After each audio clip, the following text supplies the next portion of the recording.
there's two types of wars. One is a profitable war. One is a not profitable war, right? And those two types of war are called interstate war and intrastate war. Interstate war is sovereign nation against sovereign nation. It's extremely expensive. It is not economically sustainable. It's when one country invades another country. It's what Russia doing. It's what Russia is doing to Ukraine right now. That is not a profitable war for either side. Intrastate war is a civil war. In a civil war, it's extremely profitable for anybody participating in the civil war from outside of the country. Why did we get involved in Syria? Why did we get involved in Yemen? Why did we get involved in Libya? Why are we involved in Ukraine?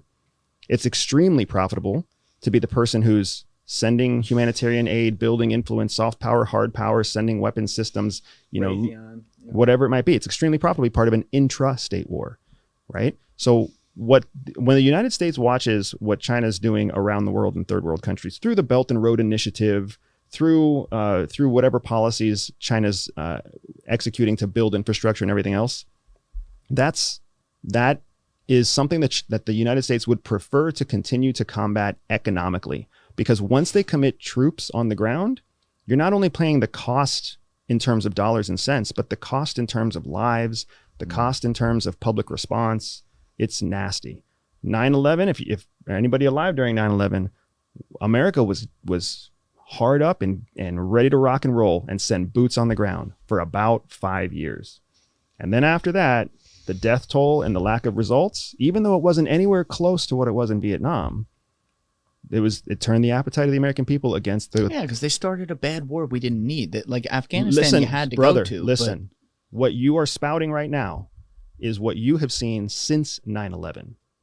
The day that 9/11 happened, people wanted blood immediately. Oh, no. No. So just to be clear, I always say this, absolutely had to go to Afghanistan. Afghanistan was 1,000% should have been there. October all 701, the way. yeah. All the way. That was a mission. I'm talking about when they took their eye off the ball and they went to Iraq, where he's got WMDs. No, he didn't. Dick Cheney walked in there and said, "Mr. President, what if there was a 1% chance Saddam had WMD, blew someone up, and it was on your ass?" And he's like, "God damn it, Dick, we're going in." And he wanted to go in to finish his dad's fucking job. And so then we get caught up in this whole war, and that's where the tide turned. And that's why also then, and this is a separate conversation, but 20 years later, we have the fuck up with Afghanistan because the resources were pulled out of there. Like, I see the difference between the two, and I look at this and I go, how can you not say that Iraq is a product of a profitable war, as you say, which I understand exactly why you're saying that. There's people out there who will just hear that word and immediately go to, like, military-industrial complex. Right. When they're thinking about Iraq, though, they're right about that. Okay. So this is Kiki. This is Kiki. I can't read that. Can you read that, Julian? Kiki Salazar was an American intelligence officer for the United States DEA in February 1985. Kiki Camarena Salazar. Camarena was kidnapped by drug traffickers hired by Mexican politicians in Guadalajara.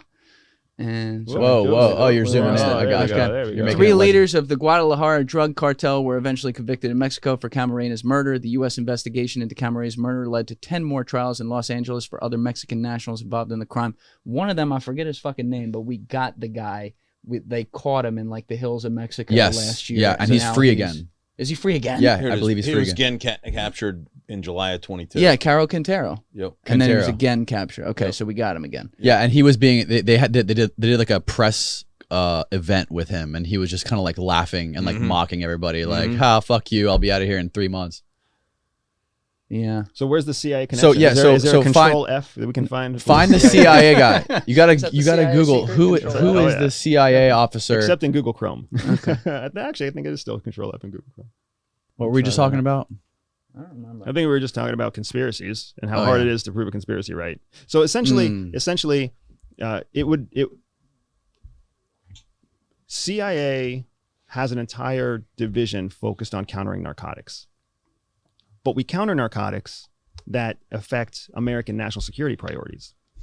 There's all sorts of narcotics out there that don't have any impact on U.S. national security. If they have some other intelligence value, then it basically goes to a panel of people who decide, according to the Washington Post test, whether or not we should get involved in this other type of operation, right? Collecting intelligence is not the same thing as stopping criminal activity. Oftentimes, collecting intelligence means accepting or even enabling criminal activity. Right.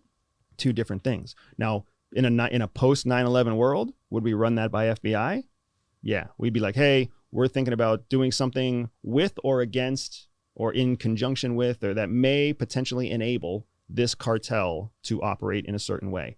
FBI, do we have your blessing, right? NSA, can we collect and make sure this is going to work, right? Maybe they even go and they ask the Intelligence Committee at the House. What about private intelligence? Do they Private follow intelligence that? is completely different, Yeah, right? that's what I thought. It's totally private intelligence does whatever it takes to make the paycheck at the end of the day. And that's what makes it so useful. It can move faster. It can move more nimbly.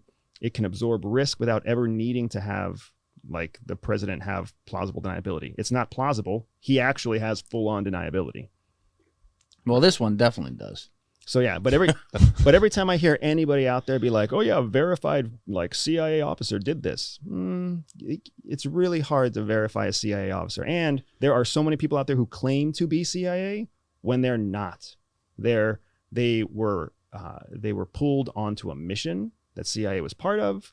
Maybe they participated in some private intel effort that was unknowingly or knowingly like funded by some third party that may have been affiliated with CIA. Like, people throw that term around a lot. Yeah, people really throw it no at you idea. all the time. They try to say like, "Oh, that Bustamante guy, Yeah. not a spy at all." Yeah, it's amazing. Or that you've got the people throwing that at me and the people throwing that I'm still actively a spy. Yes. Well, we know, and you I'm are, on but that's okay. podcasts Right. trying to recruit more spies. It's not recruiting. You're putting a narrative out. You know, if the you're truth, a great PR man. the truth is a narrative. Yeah. Oh boy, now we're playing with the word truth. Oh my God. Depends on Anyways, I don't know how to spend a whole fucking hour trying to find this guy's name, but there's a documentary about this called The Last Narc. And towards the end of The Last Narc, they actually reveal who the CIA agent was. I think his last name was Rodriguez, and he lives in Miami right now. Okay. And he's retired CIA. Wait, Jose Rodriguez? Yeah. Fuck out of here. Yeah, Jose You Rodriguez. know Jose, Uncle Jose. Jose. He was the director. He was the chief of. I don't know He why. was the I head find of the it. torture. That's how he talks. He's like, "We didn't torture anyone. We just made them feel pain." It's like, okay, torture. all right, cool.